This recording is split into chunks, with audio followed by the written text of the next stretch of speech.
ଆଜି ରାଉରକେଲାରେ ପୁଣି ଘେରିଲା ବିଜେପି। ଅଧୀକ୍ଷକ ଯନ୍ତ୍ରୀଙ୍କ କାର୍ଯ୍ୟାଳୟ ବିଦ୍ୟୁତ୍ ଶୁଳ୍କ ପ୍ରତ୍ୟାହାର ଦାବିକୁ ନେଇ ରାଉରକେଲାରେ ଆଜି ପୁଣି ଘେରିଲା ବିଜେପି। ଅଧୀକ୍ଷକ ଯନ୍ତ୍ରୀଙ୍କ କାର୍ଯ୍ୟାଳୟ ଇଣ୍ଡଷ୍ଟ୍ରିଆଲ ଷ୍ଟେଟ୍ରେ ବିଦ୍ୟୁତ୍ ଶୁଳ୍କ ପ୍ରତ୍ୟାହାର ଦାବିକୁ ନେଇ ଜିଲ୍ଲା ସଭାନେତ୍ରୀ ଲତିକା ପଟ୍ଟନାୟକ, ନୃସିଂହଚରଣ ଜେନା, ନିହାର ରାୟ, ଜଗବନ୍ଧୁ ବେହେରା, ସୁବ୍ରତ ପଟ୍ଟନାୟକ, ପ୍ରବାଳ ରଞ୍ଜନ ବାରିକ, ଭଗବାନ ରାଉତ, ଅଙ୍କୁଶ ବର୍ମା ରାଜ୍ୟ ସରକାରଙ୍କ ବର୍ଦ୍ଧିତ ବିଦ୍ୟୁତ୍ ଶୁଳ୍କକୁ ବିରୋଧ କରି ଏହି ବିକ୍ଷୋଭ ହୋଇଥିଲା।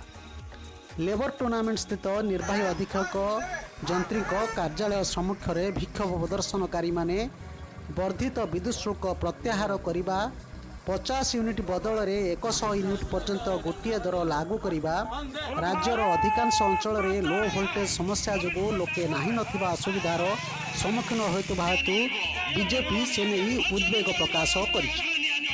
ଅଘୋଷିତ ବିଦ୍ୟୁତ୍ କାର୍ଡ ସମ୍ପୂର୍ଣ୍ଣ ବନ୍ଦ କରିବା, ଶୀତଳ ଭଣ୍ଡାର ପାଇଁ ବିଦ୍ୟୁତ୍ ଦେୟରେ ସବସିଡି ପ୍ରଦାନ କରିବା, ପୁରୁଣା ବକେୟା ଦେୟ ବିଲ୍ ଆଦାୟ ସମୟରେ ଉପଭୋକ୍ତାଙ୍କ ଉପରେ ଜୁଲୁମ ବନ୍ଦ କରିବା ସମେତ ଅନେକ ଦାବି ଉପସ୍ଥାପନ କରିଛି ଦଳ।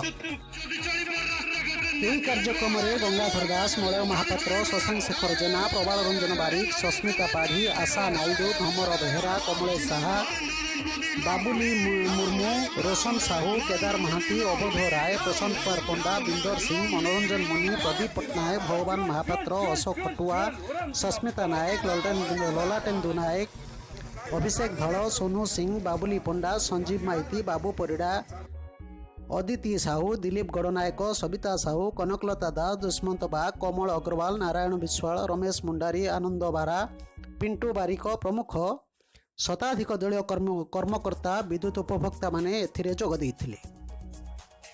ବ୍ୟୁରୋ ନ୍ୟୁଜ୍ ଓଡ଼ିଶା କଥା। ଓଡ଼ିଶା କଥା ୟୁଟ୍ୟୁବ୍ ଚ୍ୟାନେଲଟିକୁ ଆପଣମାନେ ଦେଖୁଛନ୍ତି, ମତାମତ ଦିଅନ୍ତୁ, ଲାଇକ୍ କରନ୍ତୁ, ସବସ୍କ୍ରାଇବ୍ କରନ୍ତୁ, ସେୟାର ମଧ୍ୟ କରନ୍ତୁ।